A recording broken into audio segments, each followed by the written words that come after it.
Hello everyone and welcome back to our channel, the Xanadu Chronicles. My name is Frank and today we are in my master bedroom because I'm going to show you how I like to create a bookshelf display. Now if you've been watching any of my videos, you'll know that I call myself an edited maximalist, which means I love my things and my stuff in my collections, but I like them to be contained within specific boundaries, like a bookshelf, like a coffee table. I don't like to have things out everywhere because to me that reads as clutter and not as a composition. And the dusting is just killer, so I can't handle that. But I want you minimalists out there to know that what I'm going to be showing you today, the rules are still going to be the same and apply to you as well. It's just the amount of stuff that's going to differ. My shelves are going to be chock full, yours are going to be less chock full of stuff, but the main points still do apply.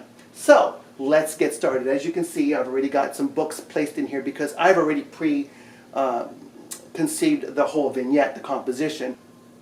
I want you to notice that the books are not just side to side, stacked side to side with some opening for stuff.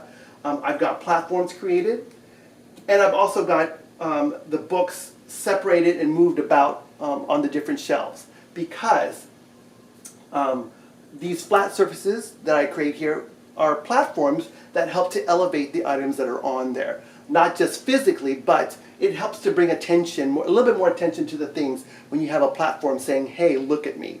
So I've got a couple of those, and I don't also like books to all line up on the same plane like this. I like there to be some breaks, some jaggedness, so some things are pushed back, some things are pulled forward, because whoever is looking at this, whether they be tall or short, looking from the side or front on, I want them to see those different breaks and those different undulations in the composition, because it just adds more interest versus everything being completely lined up, flat. All right? Now, there are two important rules that I always abide to when I'm creating a display. One, and I strive for, and one of them is visual balance, and the other is visual movement. Now, visual balance is just about weight, how the weight is apportioned. If I were to put all the heavy books on the bottom and all the small light books on the top, the weight would be down here. It would be way heavier at the bottom than at the top, and that is obviously, imbalanced. If I had, all the light-colored items on one side and all the dark-colored items on another side, the visual weight would skew to the darker side because dark items read heavier than lighter items. So always keep that in mind because that's important. And secondly is visual movement. And basically visual movement is when you place objects, books, and your items on a bookshelf in a composition, you want the viewer's eyes to move. You don't want them to be stuck or fixated on one particular shelf for whatever reason. So you got to create connections and threads with everything that you put in a multi-shelf display so that a person will start off here and go down, or maybe start at the bottom and move up, or however it may go, their eyes will bounce around, and that's what you want because that, again, means you created enough interest for their eyes to move and enjoy everything in the case, right? So let's get started with placing the objects. Now, the books I consider my foundation because basically once they're in there, they're not going to really move unless you're taking them out to read them, right? So they're the foundation, and most likely than not, you won't be switching those out, even though you might be switching out some of the items in the case, right? So next are what I consider the anchor pieces. Now, anchor pieces to me are the bigger items that, like the foundation, are not as negotiable in terms of their placement. So you've got to put those in the right spots so that everything else that you add in will accentuate the full composition. Okay? So let's start with the top shelf. As you can see, a blue willow plate. Now, to create that visual movement, again, like I said, you have to create those connections and threads. And that can be anything like the sheen of an object, shiny objects, a little bit on every shelf so that a person's eyes will move to those shiny bits. Color, shape, size, the subject. Say you have a bunch of seashells. You don't want to put all the seashells necessarily on one shelf, even though you could do it depending on how you're going to create your display. But typically what I like to do is pepper it all throughout each of the shelves, so that, again, a person, if they gravitate towards those things, their eyes will keep looking for those things subconsciously, okay? And then finally the material, metal versus ceramic versus fabric, you know, whatever it may be. So, where was I? Putting in the anchor pieces. So these pieces, like I said, this top shelf, because it's a bigger shelf, I actually have 2 anchor pieces because I wanted to play up on the height of this arch, okay? So let me see, there you go. I'm trying to get out of your way so you can see everything, but I need to step in front so I can see how it's looking as well, okay? So that's the top shelf done. Now to the second shelf here. And I gotta be careful because I've got some fragile items here that I want to make sure I don't bust. All right, this is a beautiful little ceramic flower pot, and I have used it for plants before, but I decided to put it in here because I like the basket weave of the ceramic, and I like the scalloped edge, because one of the things that I also like to balance out is the angular versus the curvaceous items in a display. Because I have a lot of books, I like a lot of things to help offset that so it doesn't feel so harsh and angular and boxy all everywhere. I like the roundness of things to soften the vignettes out. So I've got that piece there, and then at the bottom here I've got a photo of me in my youth, and as you can see, I hope you can see, there is beautiful detailing around the edge, a lot of texture, and it's shiny. It reads off as metallic, right? So look, I'm starting to create some connections here that will force your eyes to look elsewhere and not just stay in one spot. And I also have some Chinese gold coins hanging off of a red cord on the picture frame here, okay? And that will come into play later on. A little detail that helps move the eyes around the vignette. Now that I've done that, I'm going to do some more secondary pieces. Also kind of big, but these are also nowhere near as anchoring as these are. These things can be moved around on different shelves, but they still got some heft to them, right? And I consider this and the smaller things, anything from this down, are what I call the accessories, the smalls. So this is actually a bookend. It's metal, it's heavy as heck.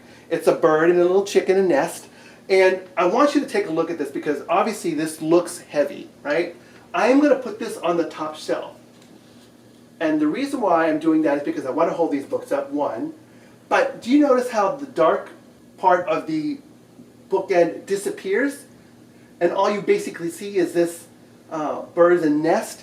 And you know, it's a patinated kind of brassy color. So it feels a little worn. It's a metallic again. There's some relationships going on here.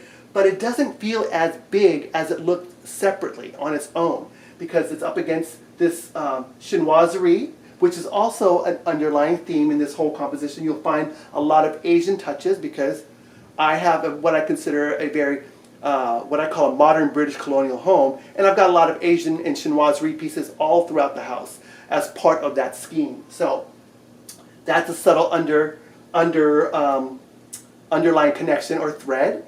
Another one that I want you to keep your eye out for is color. Now my bedroom is predominantly blues. We've got seascape artwork in here, and we've got blues and greens and seafoam and turquoise and teal in all its forms in our space here. And so that is also an underlying theme that I wanted to create in here. Whether you notice it or not, it's something that your subconscious will pick up, and as I integrate them on each shelf, you will look and your eyes will move throughout the composition.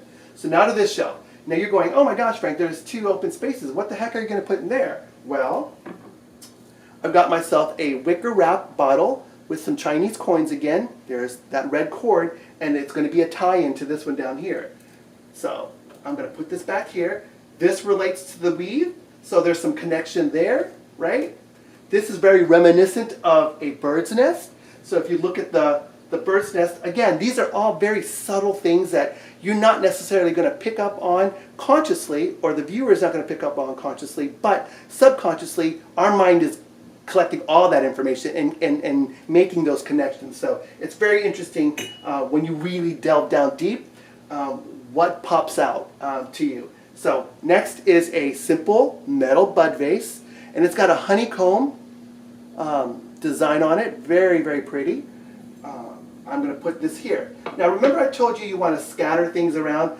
This shelf actually is going to have a predominance of the same type of objects, but because of the different finishes and because of how they relate to other things, you're not going to be stuck on this one shelf, right? So the metal, again, relates to the metal. Like I said, the wicker and the weaving, even the texture, just the texture of it, and the honeycomb design of that is very reminiscent of this repetitive design that goes around the art, or excuse me, the photo. So just all those little things, those cues that are just so interesting. And I want to keep going on here because I'm working on it. So the last one is a blue and white chinoiserie simple vase or pencil holder, whatever it may be. And I have silver and wood letter openers in here and a magnifying glass. Because again, these are books that we actually do read, and I actually like to use the letter openers as bookmarks. So I'm going to put that there, but instead of putting it flat like this, like most people would, I'm going to turn it on the diagonal so that you have the corner there, because that way you have more of the scene, and I'm going to push it back a little bit. Now, I purposely put this white book here beside this because I wanted there to be a little bit of lightness and brightness so that when a person's looking at this composition, maybe from the corner of your eye you'll be like, oh, what's that blue back there? And it forces a person to come closer and take a look. And then they start to see all these other amazing little things.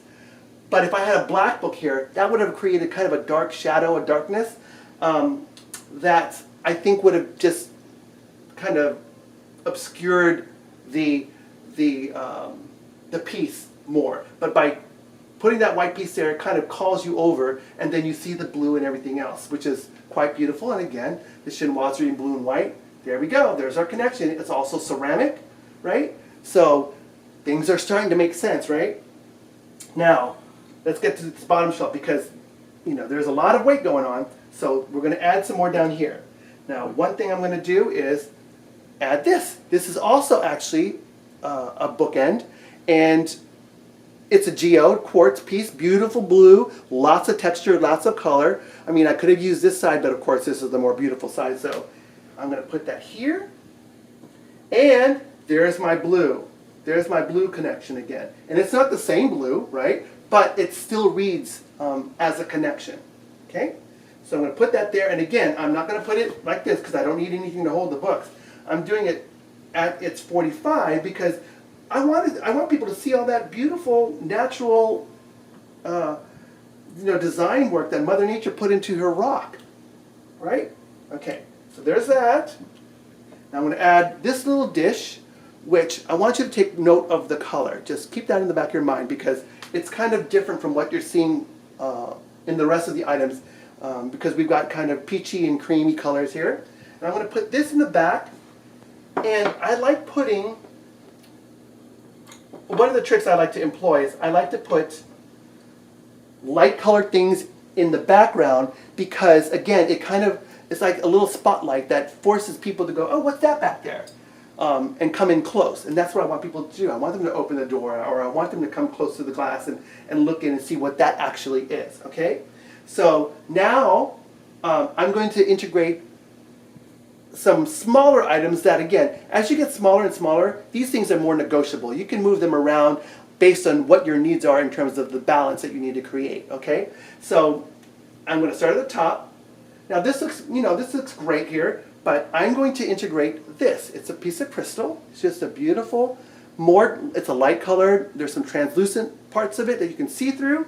And I'm going to put this here. This connects to the white objects, the lighter objects, right? But if you notice, what I'm doing here is I'm cutting into this bird's nest.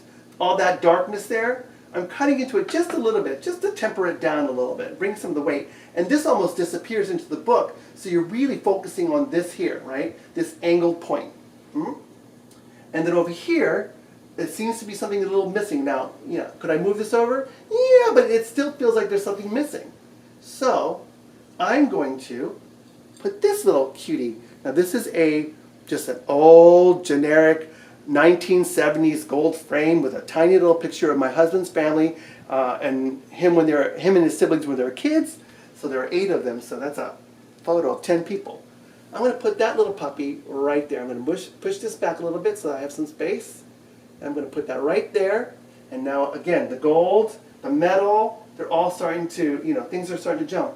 And look, I've got a photo and I've got a photo. So you're jumping this way too. Okay? Now on this shelf, I just got a very, very light, plastic laminated picture of my brother that I'm going to put right here because I want another photo on this shelf. And that looks fine, but this I like breaking up. I like breaking up corners and solid points. So this to me reads as a solid area. So by doing this, I'm breaking up into the negative space here. I'm breaking up the book a little bit.